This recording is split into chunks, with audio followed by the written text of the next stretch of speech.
Well, hello there. I'm Mary Kopczynski, the CEO of Regalytics, and we are getting down to the wire. The end of the year is around the corner. The hustle and bustle of the holidays is in full swing, and the kids are being released to the wild soon, if they're not already.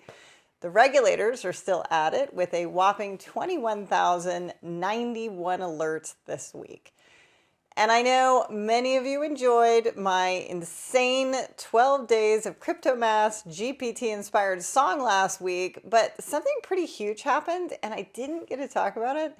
So in an out-of-character move, I'm going to talk about a regulatory alert from 2 weeks ago. Not because there wasn't plenty of interesting stuff going on this week, but because I thought it was pretty significant and important. And maybe it's because I'm going soft from having a kid, but I've been reading him all of these books, like What is the Panama Canal? Or Who is Stevie Wonder? Oh, that's Bono. Anyway, last week I read to him, What is Easter Island? And I did not know how sad the story is about Easter Island. And as my 5-year-old is starting to ask me questions about what is war, Mom, and what is slavery, and what is occupation, and I'm finding myself really reflecting on the past and how atrociously awful we were to other human beings. Which leads me to the regulator of the week and the topic of the week, which is the White House and the executive order on reforming federal funding and support for tribal nations to better embrace our trust responsibilities and promote the next era of tribal self-determination. So what does it do exactly? Well, previous to 1970, we were basically terrible to Native Americans. But starting in 1970, we acknowledged their right to self-determination. I mean, they were here first. They may govern themselves as they choose to be governed, but it's still in our interest to ensure that they are appropriately supported since they're within our communities. So, for example, if they all get some terrible illness that could spill over to us, we obviously would prefer to invest in preventing that. Same thing, if they have a huge fire and they don't have adequate fire protection and it spills over to our neighborhoods, we obviously would prefer to invest in preventing that. It's common sense.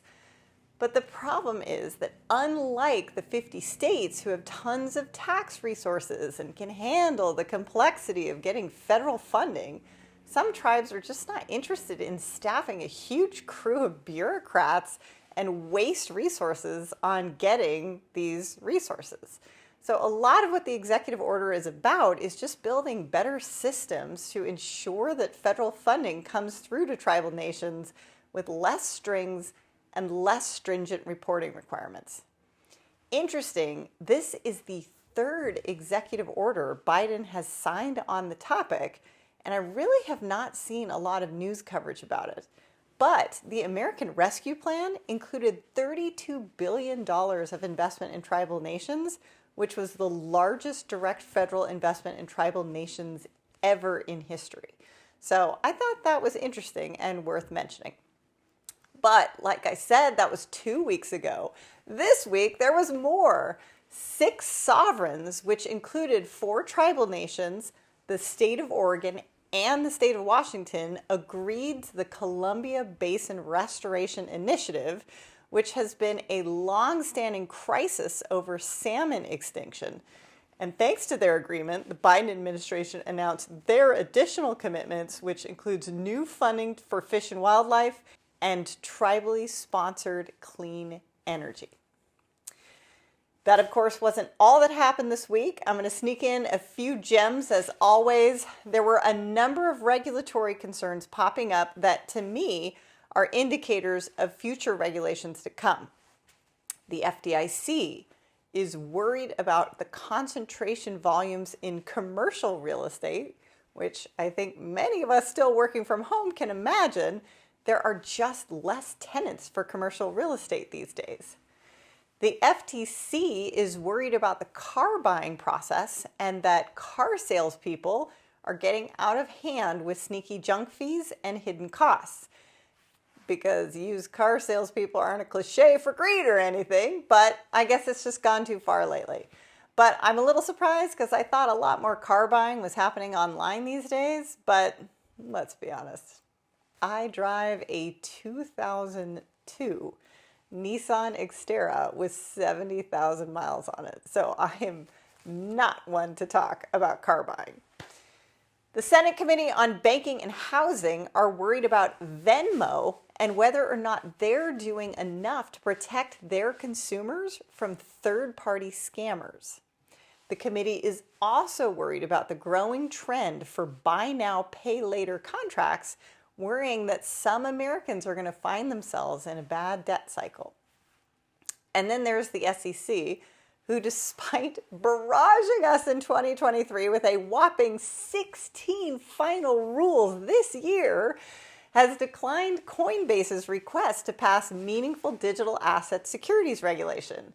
The decision, which of course was opposed by Hester Pierce and Mark Uyeda, justified it by saying the definition of a security has been long established in the Supreme Court's Howey test, and there was no point in putting out a separate regime for something that looks, talks, and quacks like a security. And then the last two important alerts. Texas passed a law making illegal border crossing illegal in Texas, which I'm sure is going to set up a big U.S. Supreme Court fight about state rights. And finally, New York has passed a rule that will be controversial for hospitals and other healthcare providers. The bill prohibits any medical debt to be reported to a consumer reporting agency. And it also makes it illegal for the agency to accept reports on medical debt. So I guess if you don't pay your New York medical bills, there's going to be no consequences to your credit. We will see how that plays out. That's it this week for Regalytics. Join me every Wednesday for your dose of regulatory news.